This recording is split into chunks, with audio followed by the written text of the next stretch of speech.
Welcome into the Inside Scoop. We are live from Nashville, Tennessee. Today is Monday, May 19th, and I am your host, Josh Newberg. And we got a big show today because there were some important visits that went down.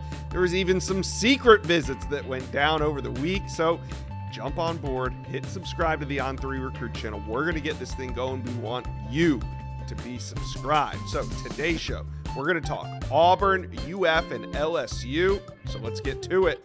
Let's talk a little Auburn recruiting, and news broke on Friday night that Zion Ely, the number one On3's number one overall player, took a official visit to Auburn. Now, news broke that he took the official visit on May 16th, but the actual official visit took place on May 9th to May 11th. So, Jeffrey Lee, why were you breaking news on May 16th about a major visit that went down 5 days prior? Well, it was kind of a clandestine visit. It was kind of under the rug. He wanted to keep it quiet. He didn't want anyone knowing that he was visiting other schools because he's committed to Maryland. Because he's committed to Maryland, and he has said for weeks now, my recruitment is shut down. Yep. I'm 100% committed to Maryland, and that proved to not be true because Friday night, and it wasn't so much that the timing of it, but it was how it was revealed. He himself put out there the official visit pictures from his Auburn visit, which was very surprising to anybody who knew he was in town. So that was it was something. But come to find out, he had informed Maryland and wanted to, how kids are with these official visit pics. Yeah, you gotta have them. Got to have them. And then is it a visit if you don't take the pictures in the full gear? Is it really even a visit? No, but he was pretty candid with me, after I contacted him after he released those pictures, and said, hey, I had a great time at Auburn, but I'm 100% committed to Maryland, which, these days that means very little.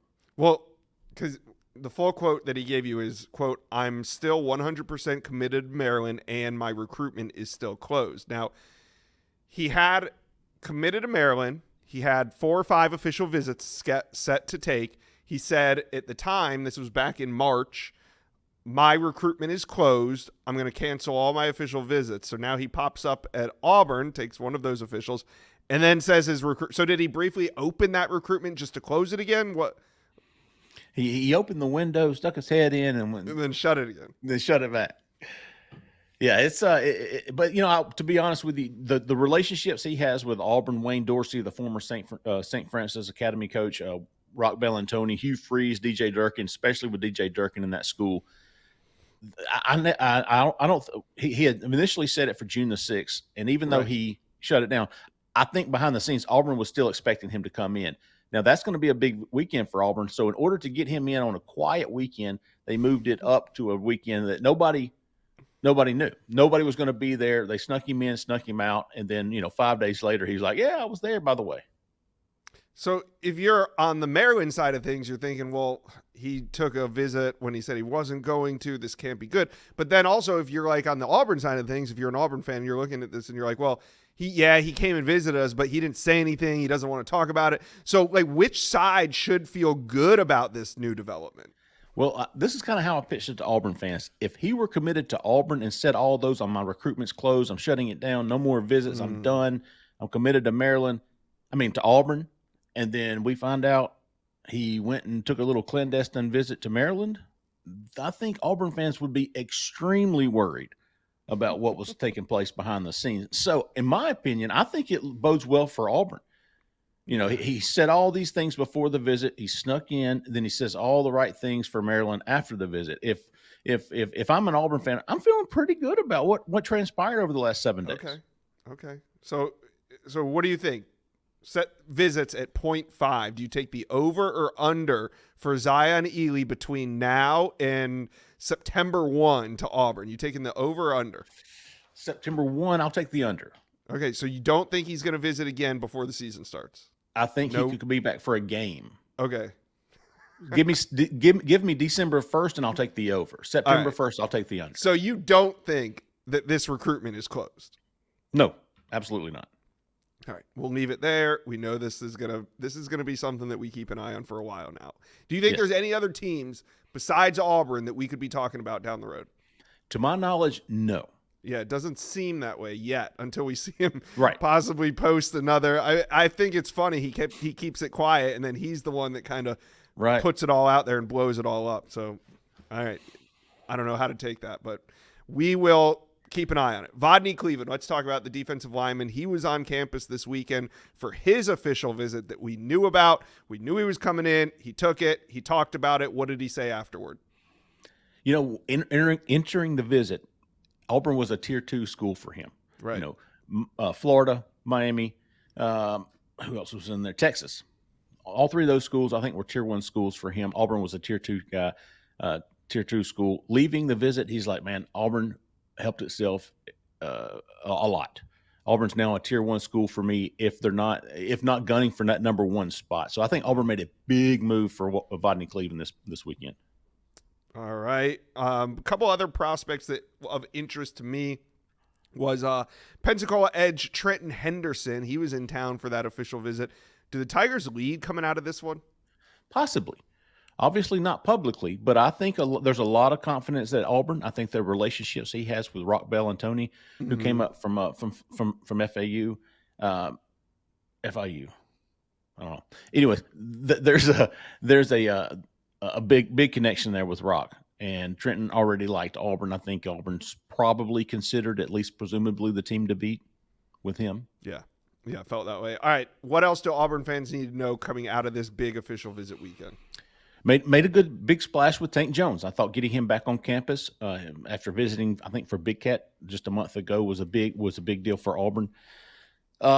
Who else was? I'm gonna tell you what, Josh. Keep an eye on Brody Jennings, 4-star cornerback from Mandarin in Jacksonville, Florida. He's committed to Michigan, but he visited this past weekend, and man, I tell you what, he had some really good things to say about Auburn. His family was with him, his brother, his mom, his dad. All of those, all of his family members had a fantastic time at Auburn, and I really feel like Auburn's a big threat to Michigan for him. Ernest Rankins was in town. Auburn, Georgia, and I wouldn't argue with somebody who said Auburn might be the team to beat right now. Obviously, Georgia's going to be tough to beat. They always are if they want a kid, especially in-state. Dalton Toothman, Deron Parks, 2 offensive linemen that were on campus. I think Auburn's in very good position for Toothman and making maybe even creating some separation even more with Toothman and maybe even Deron Parks. Now, Ohio State and some others are going to have a say in his recruitment, but I like where Auburn stands with both of those offensive linemen. Productive weekend out on the plains. Auburn Live has you guys covered. Go check them out. Florida Gator recruiting, because last week I had Corey Bender on from Gators Online, and we told Florida Gator fans there's going to be commitments coming, and over the weekend UF doubled their commitment total in just one weekend. They doubled it. I know they only had 1 heading in. They got 2 coming out of the weekend, so we're going to talk about that, but before we get into it, there is a headliner on campus, and it was 5-star offensive tackle Felix Ojo out of the state of Texas. This was a big weekend for UF to get him on campus. How did you think they did? No, I think Florida definitely made up a lot of ground. I think with Florida, the main thing is that they understand they kind of have to play catch up. They got him on campus during the spring. This was his second visit. And from talking to people, in Gainesville, I know the family really likes the staff. I know one person mentioned to me, this is the type of family that Billy Napier does a really good job with as far as just his personality.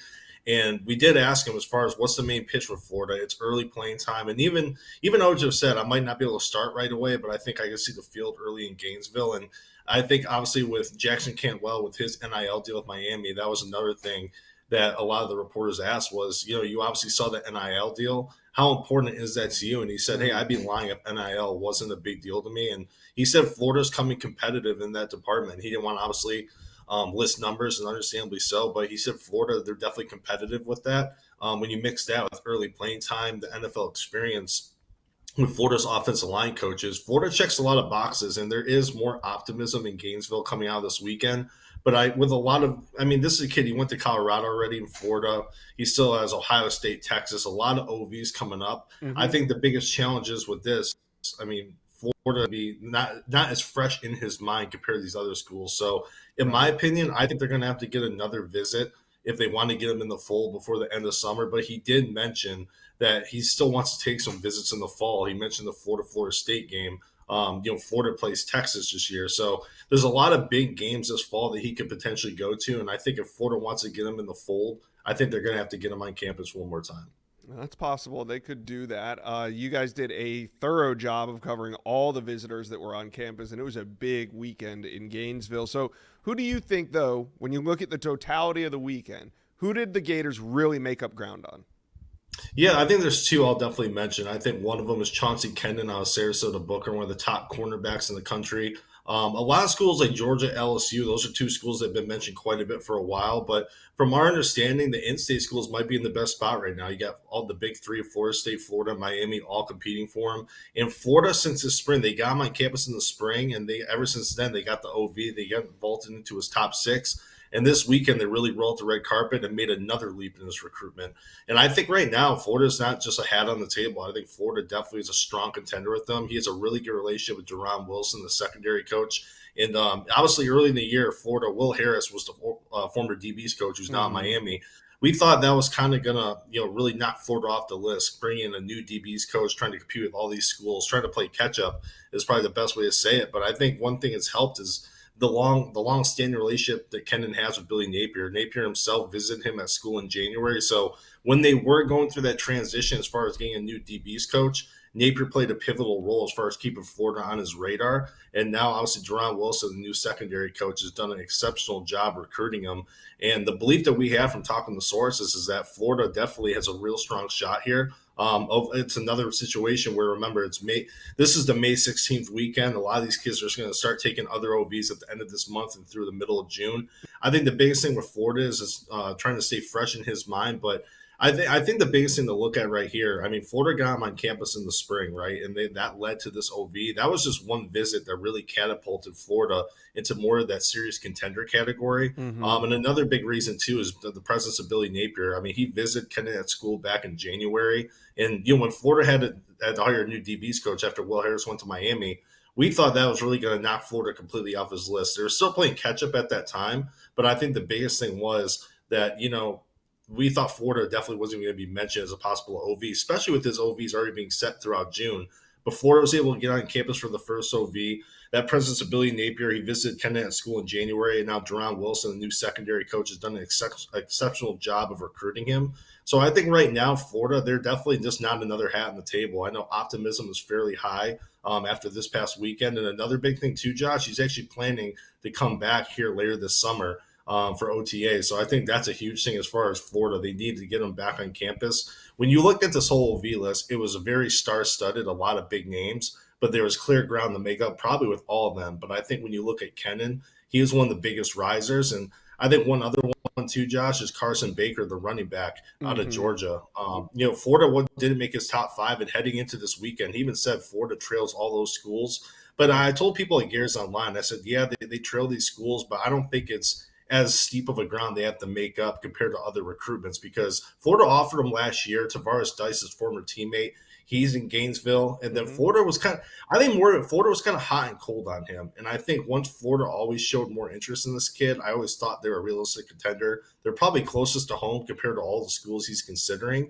And that relationship with running backs coach Jabbar Jaluk is it's a very strong one. They met together at school in January, and that kind of led to this OV. So even though Florida had a lot of ground to make up heading into this past weekend, I think they're definitely a real contender now. And I know Blake Alderman, my coworker, he reported earlier today, or was it yesterday, that when you look at his top schools list, Florida could replace Clemson in that group. So I think right now you got to look at Kendon and Baker as good possibilities. Yeah, big weekend. Go check out Gators Online for more. Now let's talk about the commit. Gators landed one. They now have two commitments, Will Griffin, and now they have Jameer Perez, who's an interesting prospect. 6'4", 330-pound defensive lineman from Cleveland, Ohio. How did the Gators get involved with him?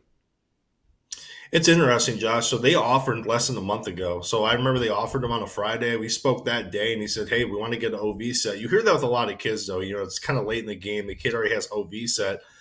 He was able to kind of schedule this very quickly. And then when he got on campus, I mean, he told us that he always wanted to play in the SEC.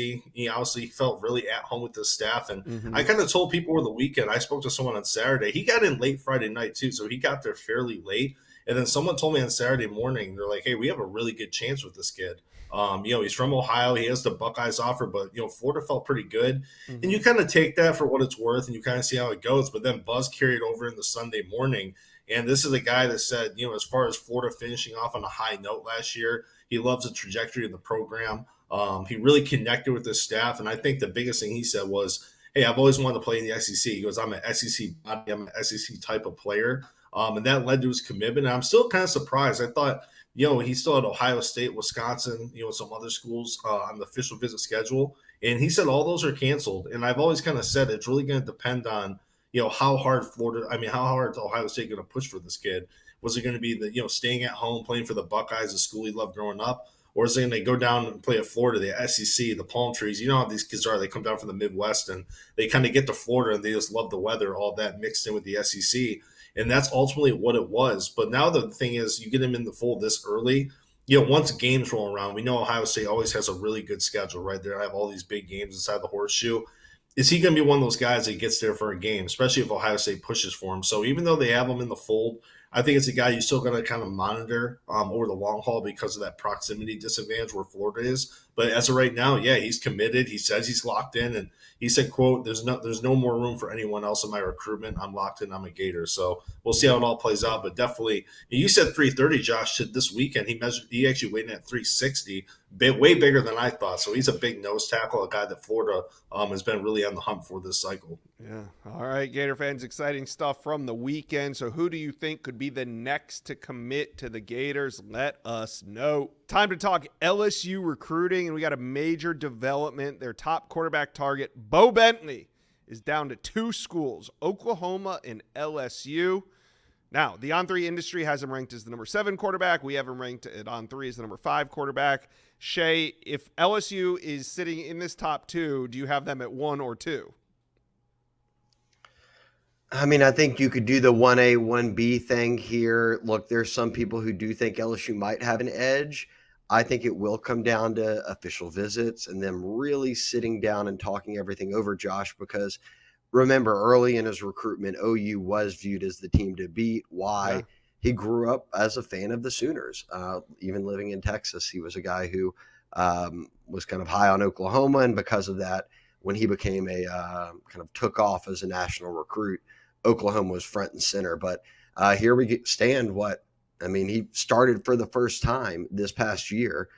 So in September, not even a year later, he has picked up every offer. As you mentioned, he's on 3 top 5 quarterback, the only uncommitted guy in that group, and is sitting as a top target for 2 pretty high profile SEC programs. Yeah. So there's some news on your message board today. Steve Wiltfong dropped that Bo Bentley is going to be on campus sooner than expected. He's going to be on campus, I believe, May 30th for his official visit. That's moved up a couple weeks. What do you make of that development? I think this has more to do with the reality of when he had planned those visits, Josh. It was a month of June where he was going to see a handful of teams, and then he trimmed things down to LSU, Oklahoma, and Georgia. And now it's just LSU and Oklahoma. And Hayes Fawcett had put out that news this past week. Wiltfong then came with the scoop of the visits being moved up. Mm-hmm. No shocker there, right, Josh? Georgia has Jared Curtis committed. They were still viewed as probably the 3rd team in this race. So no major surprise to see these 2 teams still standing. And because of that, why wait until the end of June to make visits? Go ahead and do it now. At the end of May, he's going to see LSU. First week of June, he'll see Oklahoma. And then our guess would be not soon after that, we would probably hear of a decision being made. So while you can sit here and argue which team may be out front, I think it's wide open enough just from speaking with sources on all sides here that this one can swing either way, meaning official visits are going to be meaningful. Yeah. So why is your message board up in arms? Like I was reading Steve's update, and then you see the comments, and all LSU fans are saying is that they're concerned or not good. This isn't good. Why would this not be good that he moved the date up? I think recruiting fans, recruit nicks are crazy and will react to any little thing out there, Josh. That's why we're here to calm them down and certainly not have these comment section explode like the message board would. But look, when he came out of the dead period in February, the very first visit he gave a team was LSU, and that was in March, and that visit really did a lot for him.